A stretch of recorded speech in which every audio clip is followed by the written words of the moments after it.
Pemberitahuan bagi kita membandingkan kondisi sekarang dengan dulu. Dulu gerhana itu unpredictable, tidak diprediksi, bukan berarti Nabi tidak tahu, karena Nabi punya satelit yang sangat canggih, namanya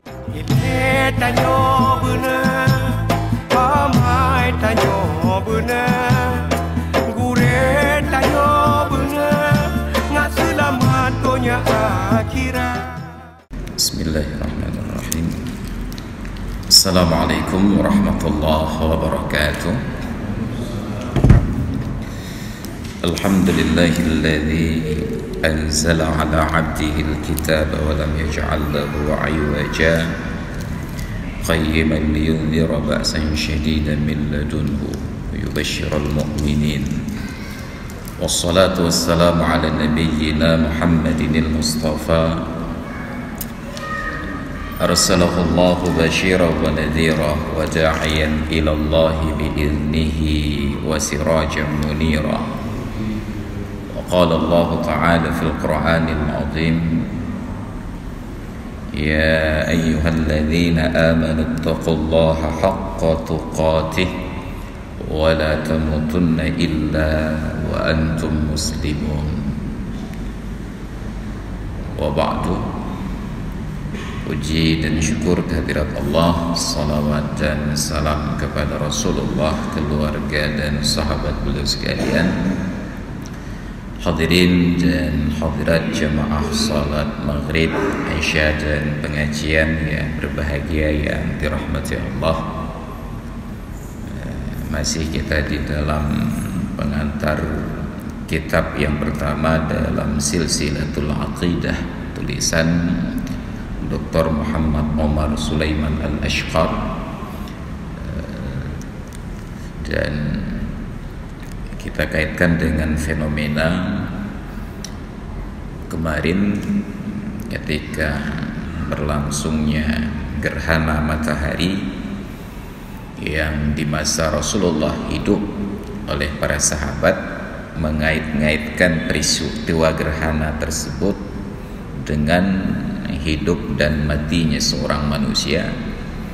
Sebenarnya juga masih berlangsung dalam tradisi keseharian sampai dengan hari ini. Secara tradisional bagi kita di Aceh ini, jangankan gerhana, bahkan gerimis di tengah hari saja itu pertanda meninggalnya seseorang. Kalau bukan orang alim, maka seorang bangsawan. Maka waktu itu yang meninggal adalah putra Nabi yang terakhir, yaitu Ibrahim bin Muhammad dari istri beliau, selir beliau tepatnya, Maryah binti Syam'un Al-Qibtiyah. Karena itu anak laki-laki yang lahir saat usia beliau sudah lanjut, dan secara tabiat beliau tidak mungkin lagi mempunyai keturunan, dan beliau sangat besar harapan punya anak laki-laki, dan harapan itu pula yang pupus dan meninggal dunia. Jadi saat menguburkan anak beliau tersebut, Nabi menangis.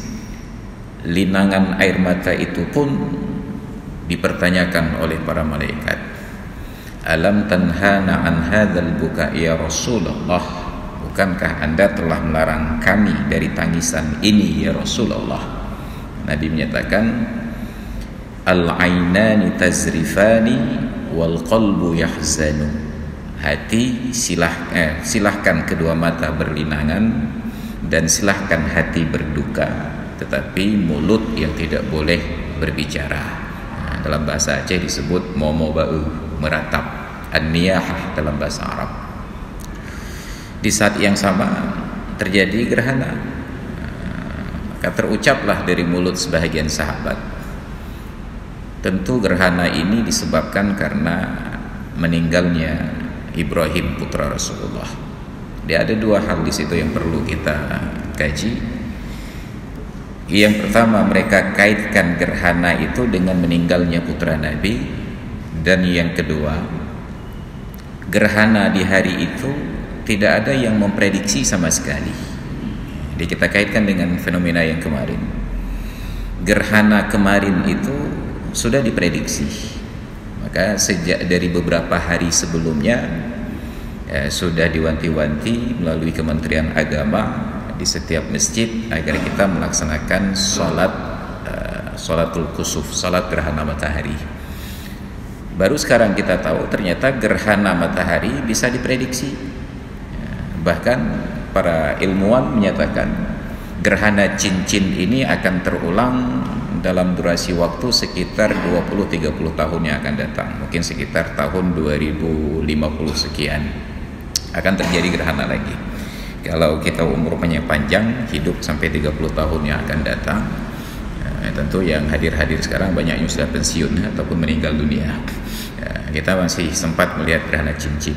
Artinya itu diprediksi sedetil-detilnya kapan mulai berlangsung, dari tanggal, bulan, tahun sampai ke jam, menit dan detiknya, berapa lama durasi berlangsungnya gerhana sampai dengan selesai, bahkan di daerah mana saja gerhana itu bisa terlihat dan terpantau. Nah, sedangkan di masa ketika wafatnya putra Rasulullah Ibrahim bin Muhammad ini, itu tidak ada yang menyampaikan informasi tersebut. Maka ini menjadi sebuah ilmu bagi kita bahwa pergerakan benda-benda langit sesuai dengan sunnatullah beredar pada porosnya. Wa kullum fi falakin yasbahun, kata Allah dalam surat Yasin.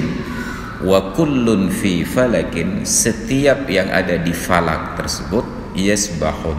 Yasbahun secara harfiah dalam bahasa Arab artinya berenang, sabaha. Berenang itu bisa secara harfiah bergerak di air, dan bisa secara majaz, nanti hakikat ada majaz, yaitu bergerak menuju ke titik tertentu. Maka benda-benda di langit itu bergerak, kata Allah. Pergerakannya sesuai dengan sunnatullah. Maka kita bisa menghitung hari, tahun, dan tidak berubah sejak dari Allah ciptakan langit dan bumi. Satu hari itu 24 jam lebih dan kurang 0, persekian detiknya. Sepekan itu 7 hari. Sebulan itu 30, 29 sampai dengan 30 hari. Setahun itu 365 hari. Tetap dari dulu sampai sekarang tidak ada perubahan sama sekali. Kalau ada yang berubah, maka ilmu kita yang tidak memadai. Maka terjadilah pergantian kalender dalam sistem kalender Masehi, lunar system, antara sistem penghitungan Julian dengan Gregorian. Sedangkan kita umat Islam, solar system mereka gunakan, sistem matahari, sedangkan kita pakai lunar system menghitung pergerakan bulan, sama dengan kalendernya Tionghoa, kalender Cina, Imlek, itu menghitung pergerakan bulan, detil pergerakan langit dan bumi. Itu satu perkara. Perkara yang kedua, ketika terjadi gerhana dikait-kaitkan dengan peristiwa alam, maka Nabi membantah, inna syamsa wal qamara ayatani min ayatir rahmani, sesungguhnya matahari dan bulan kedua-duanya itu adalah sebahagian dari tanda-tanda kebesaran Allah yang Maha Rahman. La tankasifani limauti ahadin, tidak akan terjadi gerhana matahari dan bulan disebabkan karena matinya seseorang, auli hayati, atau karena hidup dan lahirnya seseorang. Maka tidak boleh dikait-kaitkan. Nah, itu menjadi dua pemberitahuan bagi kita membandingkan kondisi sekarang dengan dulu. Dulu gerhana itu unpredictable, tidak diprediksi, bukan berarti Nabi tidak tahu, karena Nabi punya satelit yang sangat canggih, namanya Jibril. Sah-sah saja Nabi bertanya kepada Jibril, wahai Jibril, agar kami tidak melewatkan praktek sholat gerhana, agar nanti saat gerhana itu berlangsung kami dalam keadaan siap untuk melaksanakan sholat, tolong beritahukan seumur hidup saya sampai meninggal nanti kapan saja akan gerhana. Sah-sah saja. Tetapi Nabi tidak ingin persiapan demikian, karena sifatnya ibadat tersebut insidentil, bukan ibadat yang dipersiapkan. Maka tidak ada kewajiban di dalam Islam orang yang musafir itu harus mengangkut air sebagai bekal untuk berwudu. Padahal mereka hidup di zaman air itu merupakan benda langka di Arab. Mereka musafir padang pasir, Dan mereka tahu bahwa di tengah padang pasir dalam perjalanan mereka tidak akan dapati air. Seharusnya kalau tidak dapati air, mereka tidak sholat. Tapi bukankah seharusnya mereka bertanya, ya Rasulullah, adakah perlu kami bawa air untuk bekal berwudu? Tidak. Ibadat itu tidak dipersiapkan. Maka diberikan alternatif, ada tanah untuk tayamum, debu. Kalaulah memang mempersiapkan itu wajib, maka sungguh Nabi akan perintahkan para sahabat yang musafir untuk membawa debu. Karena di padang pasir terjadi perbedaan pendapat. Adakah sah tayamum dengan debu dari pasir, ataukah tayamum itu hanya dengan debu dari tanah saja? Itu belum lagi nanti dengan debu yang di pesawat. Ini yang di pasir saja, yang di tanah itu masih diperdebatkan oleh para ulama. Karena prinsipnya fatayammamu sa'idan thayyiba. Sa'idan itu permukaan tanah, thayyiba yang suci lagi mensucikan. Nah, tanah dengan pasir itu dua benda yang berbeda. Tanah dalam bahasa Arab turabun, sedangkan pasir itu disebut dengan ramlun. Beda bahasa, beda kata, maka menunjukkan ada perbedaan makna antara keduanya. Nah, dengan pasir saja masih berdebat.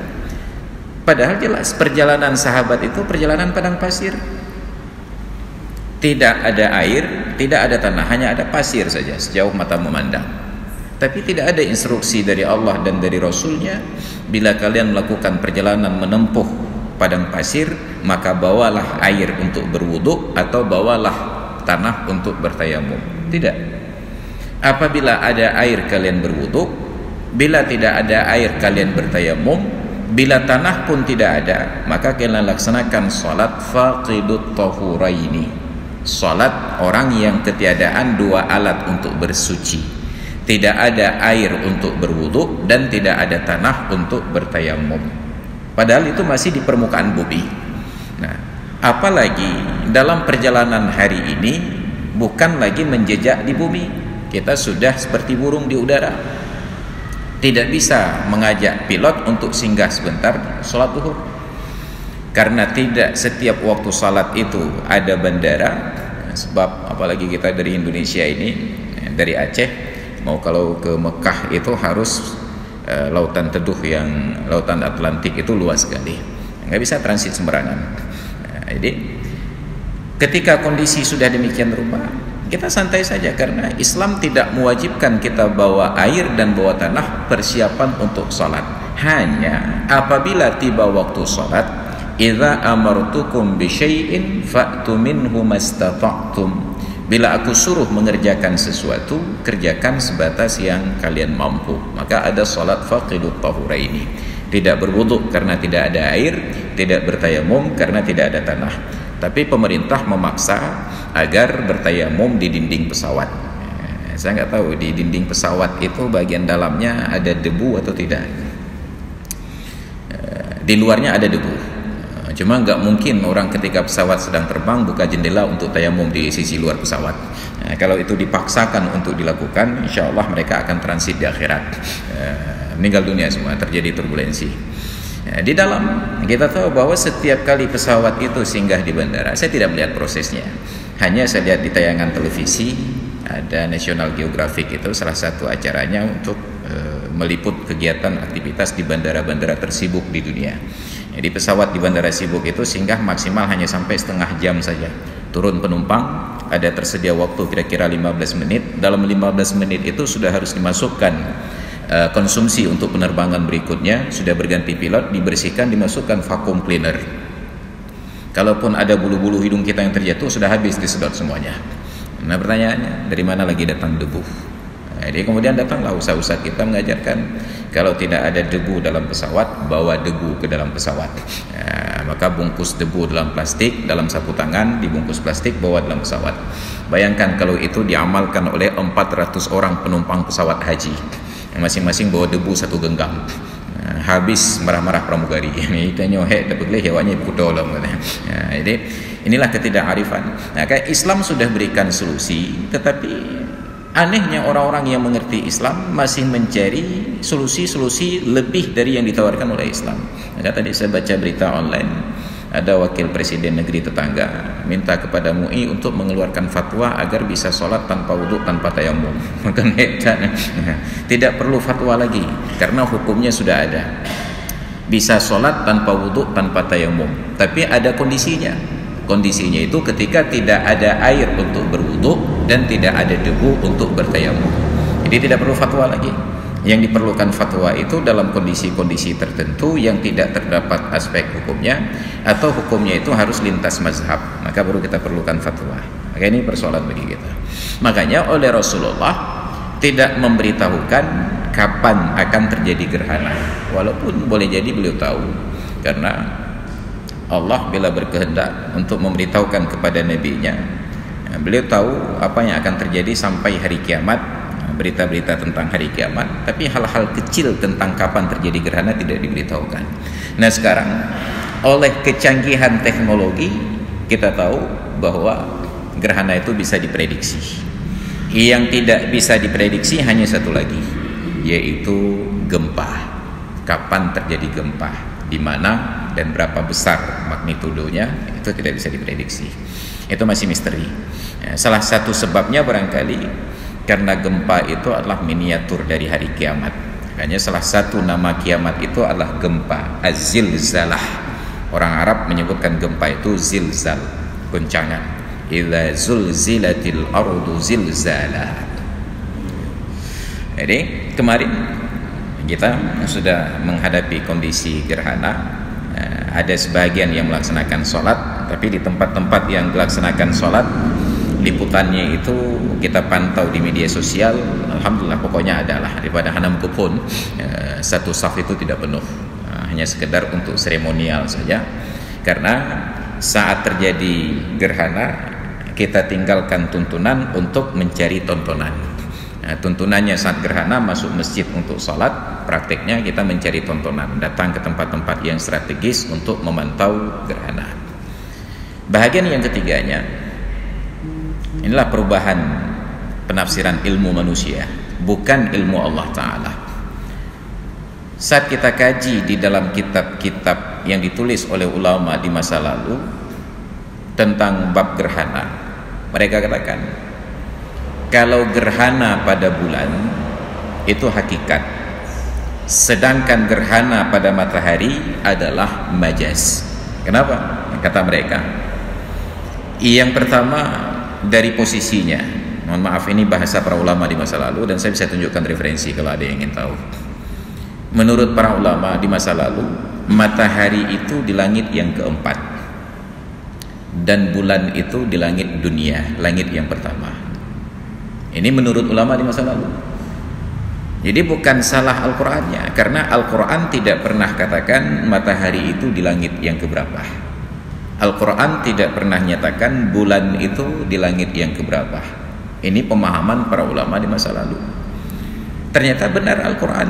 Sampai hari ini belum ada seorang manusia yang tahu di mana langit. Maka saat, mohon maaf, kita berdebat dengan orang-orang yang berbeda pendapat yang menyatakan bahwa Tuhan itu di atas, Allah Ta'ala itu di atas, bahkan tentang makna atas itu pun kita belum sepakat. Kita nggak bisa tunjuk atas itu di mana, karena itu relatif. Atas dasar teori bahwa bumi ini bulat, maka atas bagi kita ternyata bawah bagi orang Amerika, karena bumi ini bulat. Tapi bagi orang yang menganut mazhab teori bumi datar, maka ada atas dan ada bawah. Tapi dalam pernyataan bahwa bumi ini bulat, dan itulah pernyataan para ulama dari masa lalu sampai sekarang, bumi ini bulat berbentuk hamparan, tidak bertentangan dengan makna bahwa dia adalah bulat, karena hamparan bulatan yang besar itu juga berbentuk hamparan. Bola itu bulat bagi kita, tapi kalau ditanya kepada semut, bola itu datar, karena dia bisa melihat dari ujung bola ke ujung yang lainnya. Apalagi kalau ditanya ke kuman dan bakteri, itu lebih luas lagi hamparannya. Maka bagi kita melihat bahwa bumi ini bulat. Tapi kalau ditanya ke malaikat, bumi ini mungkin ya semacam butiran-butiran pasir kecil itu saja. Maka dalam Al-Quran itu dinyatakan bahwa bumi ini nanti akan ditiup seperti kapas. Sebab malaikat itu ukurannya Masya Allah. Malaikat Jibril itu ketika disaksikan oleh Rasulullah di malam Isra dan Mi'raj, beliau katakan, ra'aitu Jibrila walahu 600 janahin. Saya melihat Jibril dalam wujudnya yang asli. Dalam Al-Quran surat An-Najm itu dinyatakan walaqad ra'ahu nazlatan ukhra 'inda sidratil muntaha 'indaha jannatul ma'wa. Sungguh Muhammad telah melihat Jibril dalam wujudnya yang asli di kesempatan yang lain fi jannatil ma'wa, fi sidratil muntaha, di sidratul muntaha yang di dekatnya itu terdapat jannatul ma'wa. Apa kata Nabi? Jibril itu punya 600 sayap. Setiap satu lembar sayapnya itu jarak pandang sejauh mata memandang. Dulu kita tidak bisa mengukur jarak mata memandang. Baru akhir-akhir ini dengan sebab corona, orang mengurung diri di rumah, cuaca menjadi terang, baru kita tahu bahwa orang yang ada di New Delhi di India itu bisa melihat dengan terang puncak bukit Himalaya. Itu jaraknya 200 kilo lebih. Dan itu masih lewat. Oke lah, kita ambillah 250 kilo jarak pandang mata kita. Kalau sebelah sayap 250 km, 250 bukan 250 ya, 250 km. Bayangkan dari sini sampai ke Luk Semawe. Itu udah jalan berbelok-belok. Nanti kalau jalan tolnya lurus mungkin sampai ke Idi gitu. Itu satu sayap. Kalau ada 600 sayap seluas itu, saya yakin saat malaikat Jibril hinggap ke bumi, maka bumi ini akan keluar dari orbitnya. Ditabrak oleh meteor kecil saja bumi ini bergeser, apalagi kalau ditabrak oleh Jibril yang sebesar itu. Kiamat. Tapi karena Allah berikan kemampuan malaikat untuk berubah wujud dari besar menjadi sekecil-kecilnya, maka malaikat Jibril memilih turun ke bumi berubah bentuk dalam wujud manusia. Dan seringnya itu dalam wujud seorang sahabat yang bernama Dahyah Al-Kalbi, karena ketampanannya. Ini persoalan tentang pemahaman ulama di masa lalu. Bulan di langit pertama, matahari di langit keempat. Maka saat diberitahukan bahwa Neil Armstrong dan kawan-kawan astronotnya itu sudah mendarat di bulan, para ulama yang pertama menentang. Enggak mungkin. Pandai-pandai di padang pasir nggak pegah bulan katanya. Sah-sah saja. Tetapi saat kita pelajari, kalau benar kita umpamakan astronot itu mendarat di salah satu tempat di padang pasir, taruhlah padang pasir yang paling luas itu padang Sahara, maka sungguh ada suasana yang berbeda, atmosfernya berbeda, kemudian gravitasinya berbeda. Di mana mencari ruangan yang luas, yang atmosfer yang gravitasinya itu nol di planet bumi.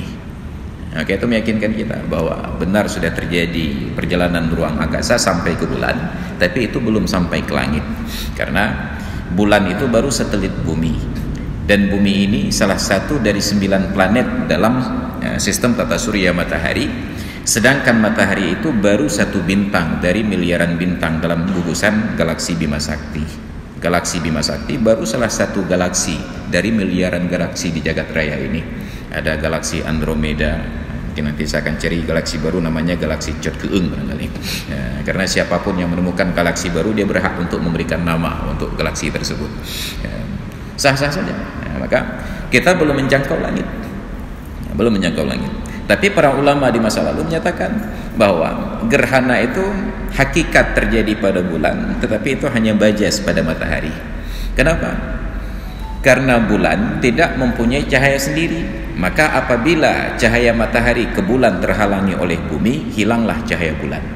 Tapi pada matahari, makna gerhana itu bukan hakikat, majas. Karena matahari punya cahaya sendiri, walaupun terhalangi oleh bulan, matahari tetap bercahaya. Hanya cahaya matahari tidak sampai ke bahagian bumi yang terhalangi oleh bulan.